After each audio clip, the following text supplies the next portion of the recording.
Alright, welcome back ladies and gentlemen to the Chupacabra Tutorials channel. I'm your host Larry, and today we're jumping into Premiere Pro to talk about the Warp Stabilization Tool, which allows you to stabilize any footage that you put into Premiere without having to go to an external program like After Effects in order to do it. So today I've got an example clip here from a horse sales video, which is just me freehand recording a horse being shown for sale.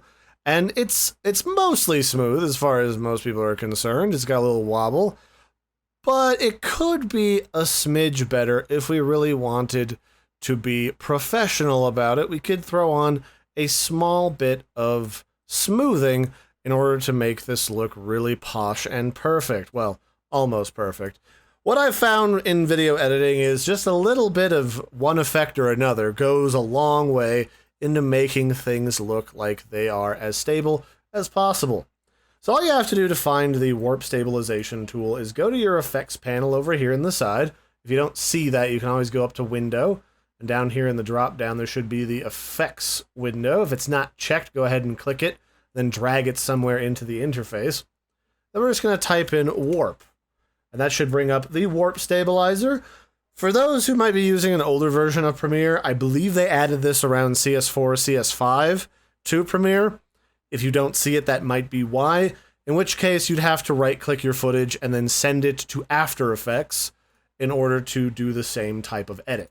And all we have to do is take the Warp Stabilizer, drag it onto our clip, and it'll say Analyzing in the background. So what this is doing, if you look right here, is it's looking at every single frame of the video clip. This is actually going to take a little time because I'm recording at the same time as rendering this out. It's going to look at every single frame of this video and to see what changes, to see how it can gently smooth this or aggressively smooth this depending on our settings. Now conveniently, kind of like a cooking show, I've already got this analyzed over here, so we can start to look at all of the different settings and what they mean. So right down here, we're looking for the Warp Stabilizer. This has already been analyzed, so we don't have to click anything up here.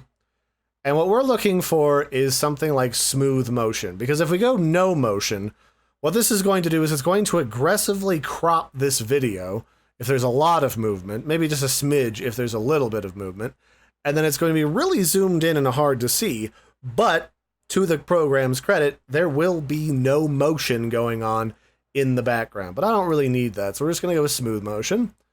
The smoothness amount here, you can go 100% smooth, which would be an aggressive no motion sort of setting, or you can go down to something like, I don't know, 5 to 15%, which is something that I like to add to a lot of different videos, just to make it look just a smidge smoother so that you don't notice the shake as much and you can kind of just get immersed in whatever is happening. Down here under Method, this is what the program is going to do in order to make things look smooth. The first one is just reposition the video like you're dragging it around by hand to try and erase the different bits of motion. You can make it scale and then rotate it a little bit. You can use perspective, where it'll warp the perspective to do the same thing, or you can use subspace warp, which is kind of like the computer interpreting some of it and using a little bit of everything to render out the most realistic looking image with some holes filled in around the sides. Now for borders, we can set to stabilize crop auto scale. This basically just means if you want to see a black band around the edge of your video, some people don't mind that because they'll manually crop it themselves later. Or if you want to synthesize the edges, where it'll almost use like the content aware tool in Photoshop to fill in large gaps in the edge of the video.